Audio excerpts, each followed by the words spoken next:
খালি খেয়েছো আর্জেন্টিনা গেছে। তুমি এটা কিনেছো কেন? চিপস এটা। কেন? ডিম খাই কি করবা গো? কি খেয়ে? এক খালি ডিম। খালি ডিম। এক খালি খেয়েছো তোমরা, 5টা খেতা। তোমাদের যাতা ভালো ভালো প্লেয়ার ছিল, আমাদের সব তো দ্বিতীয় সালে প্লেয়ার, তাও 4টে দিয়েছে। তাই তো এই টিম লেগে মাঠে নামো, তাই 10টা বেশি দিবে তো ফাইনালে। এই টিম লেগে মাঠে নামো ভিডিও ভাই রে ভাই, ভিডিও লাগে। ব্রাজিল হারলো তো হারলো, আর্জেন্টিনার কাছেই হারা লাগবে।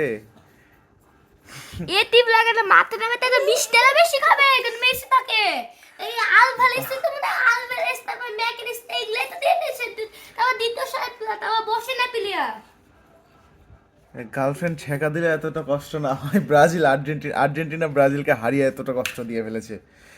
ছোট ছোট ছেলে পেলে এসেও মানে লেড়ে দিয়ে চলে যাচ্ছে, এমন একটা অবস্থার মধ্যে দিয়ে যাচ্ছি। অন্য দলের কাছে যদি 20টা গোলও খেত তাও সমস্যা ছিল না, আর্জেন্টিনার কাছে কেন গোল খাওয়া লাগবে এত? আর্জেন্টিনার কাছেই কেন হারা লাগবে? অন্য দলের কাছে 20টা গোল খা, 30টা গোল খা, তাও সমস্যা নাই। আর্জেন্টিনার কাছেই হারা লাগলো। সিচুয়েশন খুব খারাপ। বাড়ি থেকে বের হওয়া অফ। 3টা গোল খাওয়ার পরে তো সাথে সাথে নেট অফ করে দিয়েছিলাম, তাও পক পক করে মেসেজ আসতে আছে। একটা খুব বাজে একটা অবস্থা।